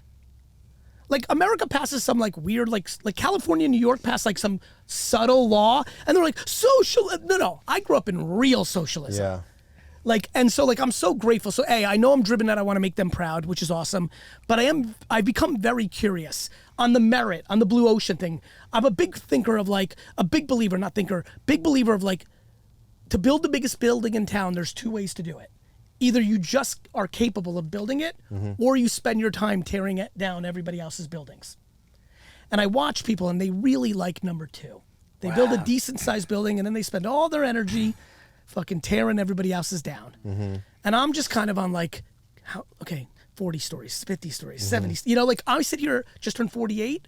Real talk, guys, real talk. I know we're just getting to know each other. I'm like, I'm just starting. Yeah, sure. Like, of course I know I've done shit, but like I've got juice for these next 30, 40. Like, and not like because I want, like, just because why wouldn't I want to play? You can't see yourself retiring No, I really can't. ever. No, and only because whatever I would do instead of building companies is not as fun. The way someone loves golf or sailing or cooking, like I like what I'm doing right now more than those things. Yeah. I don't want to go water skiing. Like fuck your golf clubs. like this is more fun. I'll go garage sailing, Yeah. but yeah, no, I don't want to not retire because I want to make more money or like whatever. Like It's just fun. It's just fun. Purebred anything. Purebred comic. Purebred mother. Purebred teacher. Guidance counselor. Sailor. Plumber. Like purebred is purebred. I'm a purebred entrepreneur. There's nothing more fun to me than doing stuff in business. It's super fun, and it's not about the money. Like it's just not. Yeah. I'm a purebred attention whore. I get it. Yeah. We're getting Steve into the affiliate marketing game. So I've been researching all that kind of shit. That's going to be an exciting next chapter. Make sure that the only thing in that game is make sure you believe in what you're selling. Sure. Yeah. That's the big one. That's where that gets fucked up. You got to really find it. Yeah. No, we've made a cool list of like things that he actually uses and stuff. So And by the way, you know what's going to be huge is finally, it looks like I've been waiting for this. It finally looks we're in a precipice in America of live shopping. So in China for the last decade, all the social networks, live shopping is a monster. Like you're going through and you're picking out actually virtually. Nope. QVC. Like video on. On demand. Put a live shopping China lady with handbags. There's something that went pretty viral recently. This is the most insane video I've seen. Let's see this. Take out China because it might have just. So been what Asia. you're thinking? So you're saying like QVC, but on your phone. I'm saying TikTok Live. I'm saying my man right here. Oh, like social media. Yeah, and TikTok's already doing that. Didn't TikTok just start that? Yep. Amazon's doing it. Yeah. Everyone's gonna do it. I believe that Steve, as you go through your experimenting of affiliate, because I'm getting a sense of you got some chops, you're gonna be like, wait a minute, fuck affiliate links. Let's go live on TikTok for 2 hours a day and sell shit. Mm-hmm. All right. That'd be interesting. Hell yeah, dude. Well, dude, this is epic. And here we're like, It's live. Put live shopping. It's less selling. It's live shopping on social. China. China. Yeah. in China, the future of shopping is already happening. That's right. This whole phenomenon, this I think you would crush because you're actually entertaining and you're actually talented. And So- and like, by the way, I'll just do it right now. One of the ways I was going to tell you to explode the living shit out of this is to set up a TikTok shop and go on TikTok for an hour a day and just fucking doing what you guys do best. You will be flabbergasted of what's going to happen. And flabbergasted. I have no idea what I just said. Flabbergasted. Yeah, this phenomenon is coming, and it's coming fast. But do you think like with TikTok, Yes. it becoming this live shopping thing, it's gonna kill the whole creative Nope. like posting No. and I believe in the world of and. There's enough for Not everybody, or. Vinney. You know what I mean, Vinny? Yeah, Like, yeah. do I believe that the hours spent on? Do I believe the hour someone's gonna watch Steve-O and you three selling this, joking around, trying different dishes, bringing on people with their products to like put it on? Does that hour come away from somebody scrolling in feed and maybe watching a 30-minute video of me or something else? Sure, but that's Yeah. going on every day, every Yeah. hour. Right. I mean, Yeah. it's either that or they're gonna watch someone play a video game. Look at this. the whole time. no, for Look at sure. this. Look what's happening there, where it's kind of been happening. This is coming to America, and it's going to be fucking bananas. And you guys, I'm kind of pumped right now that we stumbled into this convo because I'm convinced in a year, one of you is going to DM me or text me, or we'll chop it up, and you'll be like, holy shit, dude. Yeah. That's how big this is going to be. Now, how do you And know? especially for someone like you who can actually do shit. Some people suck dick on camera. Yeah. But how do They're you? not going to sell shit, Vinny. How are you so? You will, because you're just going to zoom in on your eyes, and people are going to be like, I'll take 5. Because he recognizes patterns in Okay, history. that's what I was gonna ask Yes. because like you predicted like Facebook Yeah, buying yes. Instagram, It's you his predicted patterns. the WhatsApp Pattern. thing, and He's then got me. Joe He's got me Rogan. It's pegged. just all. I'm all very patterns. good at this because I put in the work. I pay attention. I've been watching this shit since 2018. Yeah. Like I don't know. Like it's what we do with our time. Nature follows Yeah, patterns. but how could help me understand? How could a pattern predict Facebook's gonna buy Instagram? Mark Zuckerberg. I'm trying to think what he did before he bought Instagram that tipped me off to it. Well, he has to. Yeah, but that's revisional history. Like at the time, like it was just like, at the time what I knew was that Mark was looking at all things that had attention, not just Facebook. He tried to buy Twitter. I think that's it. I think Mark tried to buy Twitter. I just could see by his patterns that he got the two entrepreneurs that I most pegged were Bezos and Zucks. Because I just understood what they were doing. Bezos was doing how I built my dad's store. Customer over everything. I cared about nothing. I cared about my employees only because I knew that would help me care about my customers, and I could give a shit about anything else. Profit margin, whatever me and my dad made. I knew that if I was obsessed with, it's what I do now. Like people make fun of me I'm writing a new book called Day Trading Attention. It's gonna come out next year. Vinny, I swear to God, I'm putting out literally every secret. This TikTok thing right now. Like, my friends make fun of me of doing shit like this. They're like, why are you telling them it's back to the blue ocean? I'm like, because I'm going to get mine. And honestly, Yeah, I you're like gonna get it no matter I like what. that somebody's Yeah. going to email me in 9 months. It's going to say, Steve-O Podcast. I'm going to click it and read it and be like, yo, never heard of you. Actually, I did see you. Actually, I thought you were a dick face before you were on Steve-O's podcast. Like, I saw you say something, I didn't like it. I listened. I liked it. It was a cool show. And then I heard the TikTok thing and I started selling my fucking skateboards on it. And like, oh my God, I have 600. Yeah. Like, it's fucking awesome for me. But I people love that aren't feeling. motivated, so even if you give them an idea, they're not going to use it. Not everyone. But not, like to your point. probably Yeah, but he's the on. But, you're right. as long as one person. Yeah, to me, it's like, I'm with you, brother. I'm with you so much, comma, you weren't until you were. I always was. Respect. But I was trying to follow your story where you said that, like, you started to build more momentum. So maybe it was. Yeah. Well, I always had the drive, and I always was like, I will work for free for the next 50 years. Well, look, to make it. This is but why like, you. I'm This is gonna why make you it. and I get along. Like work ethic matters. To your point, everybody's trying to figure out a way to make work ethic not part of it. Yeah. It will always be part of it. My point is, well, then do something you love. When Steve-O said this, and Tracy. Yeah. Said, you're not going to make it. I get it. Tracy didn't have the understanding that the genre of entertainment he was doing was about to pop. We grew up in an era where a lot of our friends were amazing at video games on Nintendo and Atari and Intellivision and Sega Genesis. But none of us were like, hey, bro, keep at it. You might be the fucking Tony Hawk of video games in 20. We didn't think that way. Yeah. Like, that I didn't see. Yeah, I didn't see that. Because I wasn't thinking that way. Today I see all those things. Like, so what happened was, to his point, I'm very good at pattern recognition. I'm very good at popular culture history. You know, it's funny. I had dinner with Tommy Mottola the other night, and he was telling me about his career. And I was like, oh, I see what he did. He knew what happened in the 50s and 60s. Frank Sinatra did a Christmas album. Let me tell Mariah Carey to do it.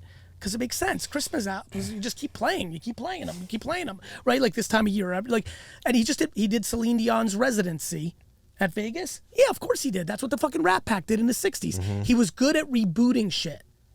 I'm good at rebooting shit. When I see Twitch or when I see social media, I'm like, yeah, that was MTV. When MTV first came out, it was like, fuck, what the fuck is cable?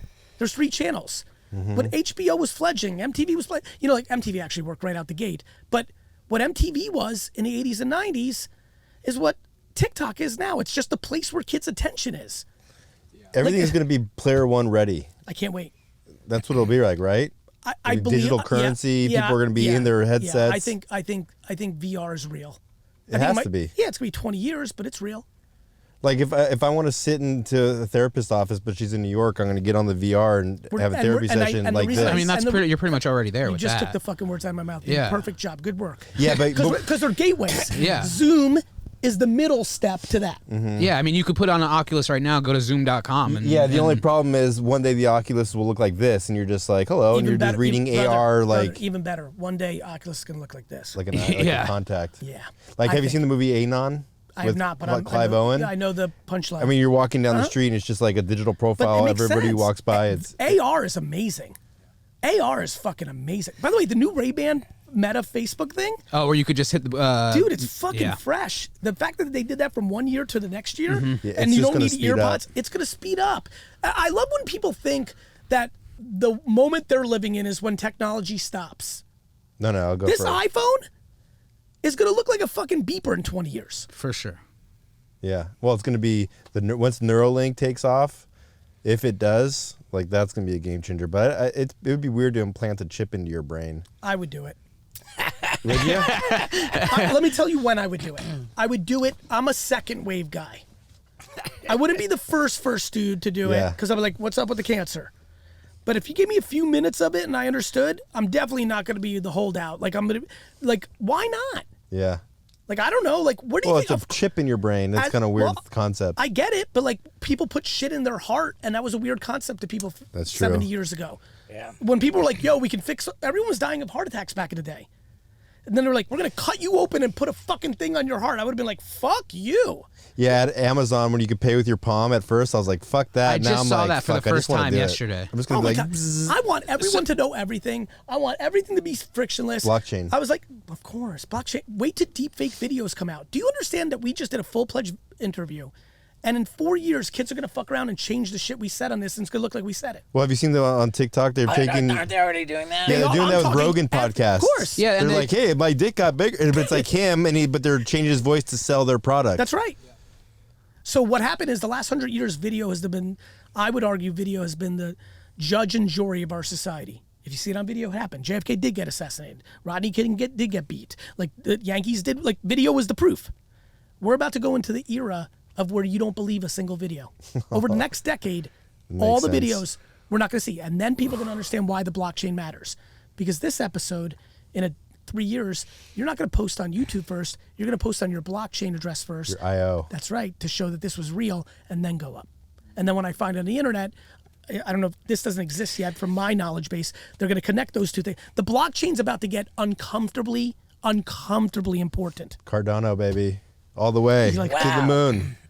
Do you see what the blockchain does is nobody owns the service. Everyone's like America, China, Russia. Everyone's like Facebook, TikTok, all controlled. Now, good news. There's something called the blockchain. Nobody controls the servers.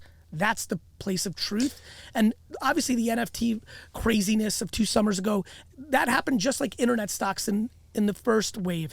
People got crazy because this new thing, things get overvalued because greed and ridiculousness takes over. It gets corrected, and then you start to build. The aftermath of the 2000 stock crash of all the internet companies was 99% of the hucksters went away and went back to banking and being a lawyer. And the 1% that actually gave a fuck built the Amazons and the PayPals and the eBays and the shit that fucking actually mattered.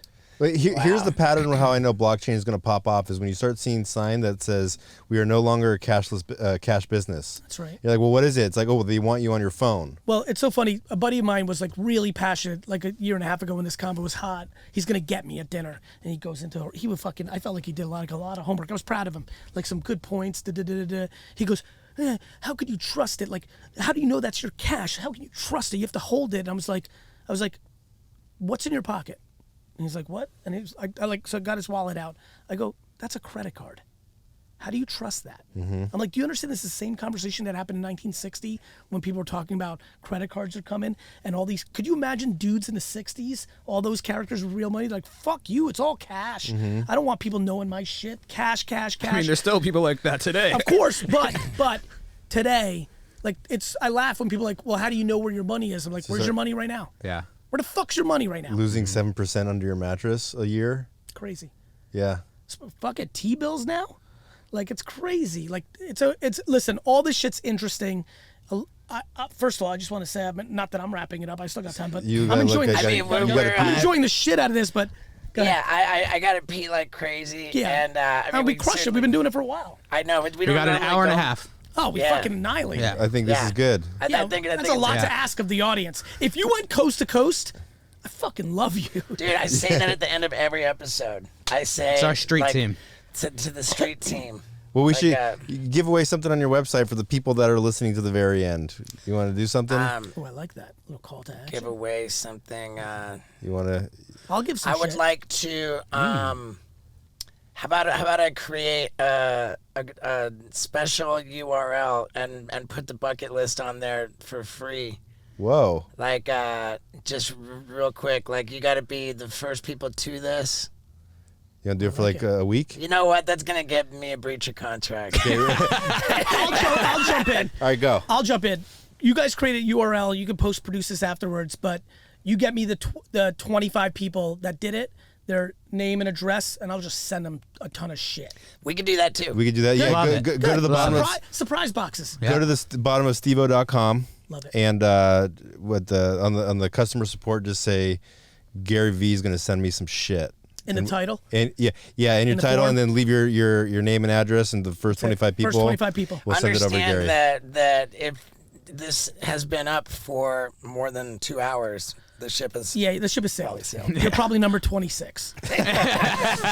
Right. Yeah, that's great for creating incentive for people to get on it quicker, so that everybody wins. Yeah. It's just fun. Like, God, it's so fun. Just nice to do fun shit. Yeah. By the way, TikTok Live. I'm telling you right now. Okay. Here's why. First of all, I'm just gonna add a little more value. Instagram Live, you go on. Instagram pings the people that follow you. They all come on, and then, as I'm sure you know, it decreases over time, right? Because everyone comes, they get pinged, and they decrease. Makes sense. Like an email, like fine. They see what's going on. Oh, okay, I've seen. Yeah, and they hang for as long as they can, and they got to bounce, but because you had a full flood, and then it declines. TikTok goes the other way.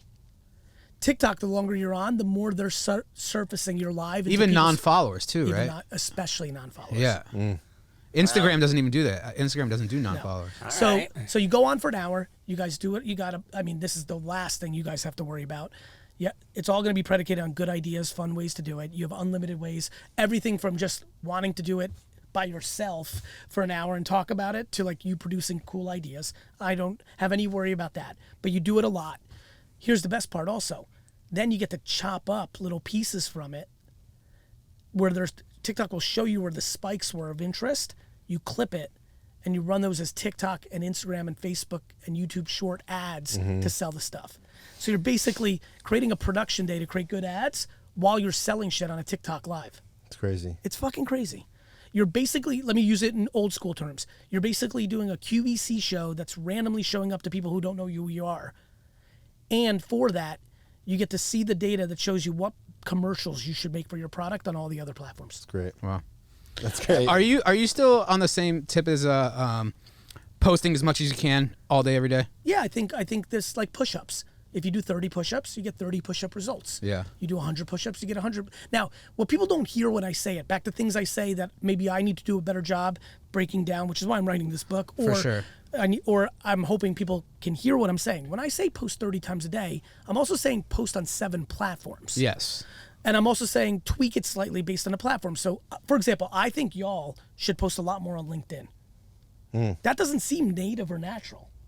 But meanwhile, LinkedIn is getting a ton of organic reach. And because most of it is business content, but people are in it all day long now, like Facebook, anything that's somewhat out of the ordinary does even better. And let's call a spade a spade. A lot of people on LinkedIn are in their 40s and 50s who are like real fans of you. It's like a good demo for you. Wow. So like, so all of a sudden, LinkedIn. think about 30 now. 30 posts a day. All of a sudden, if you're just posting on Instagram and YouTube, that's like 30 a day. That's fucked up. But when you're posting on, are you guys posting on Snapchat Spotlight? There you go. I know. Trust me, I know. I'm watching everything. Snapchat's got unbelievable reach if you know what you're doing. YouTube Shorts versus just YouTube. LinkedIn is Now, if you say when you know what you're doing, like, are there different strategies for, Of course. like, different from social media Snapchat? content strategy is the hardest marketing craft in the world. YouTube Shorts is where it's at. VaynerMedia. Yeah, but that's super expensive and for big companies. That's why I'm trying to put out as much. That's why every 5 or 10, I wrote a book about 10 years ago called Jab, Jab, Jab, Right Hook. And to this day, I get 10 emails a day, like head of marketing this, marketing that, entrepreneur, like that book. And I went like a huge rally of it a couple months ago, just randomly, just hearing from a lot of people of how much that book changed their life. And I was like, man, and then even new people, like I just read it, it's so great. I'm like, fuck, man, it's so outdated. So I started writing a new book called Jab, Jab, Jab, Left Hook. Oh, great. But then when I went through it, I realized this is much more complex. So it's been renamed to day trading attention, because that's what I do. I day trade attention. I'm giving you platform strategy right now, but I'm also paying attention to everything that's happening in pop culture. Why are people wearing corduroy hats? Why did Alex Earl pop on TikTok? Why did Liquid Death work? Who's the up and coming rapper? What food is working? Like shoes, sneakers, like why? Like why did Vans cross over from skateboard West Coast kids to black kids in the urban world? Like why? So I live in that, both on platform and on culture. Once you understand those things, you can dominate. Okay. Wow. All right, let's love that. dominate. Yeah. I love it, dude. Thank you, man. Thank you for having me. Hell yeah. Yeah, dude, that Thank you was so much. that was rad. How'd you like that? Gary Vee. I mean, dude, guy's got energy. He's got charisma, man, and he's got energy. I really like him, too. I thought that was great. I didn't know what I was getting into, and I fell in love with him. And, you know, it's a long time ago. I fell in love with every single one of you, the beautiful people who stick around to the very end of the Wild Ride podcast. And let me also tell you guys that I see on Twitter and Instagram and stuff when you guys post your like end of year Spotify wrap up, like my top podcasts, and like it moves me. It warms my heart so much, because like I get sensitive with like negative comments. If I see them, like they have so much power over me. And when I see those Spotify things, and I know you guys are out there, like that means everything to me. So an extra special thank you for being the street team. I love you guys, and happy holidays. Yeah, dude.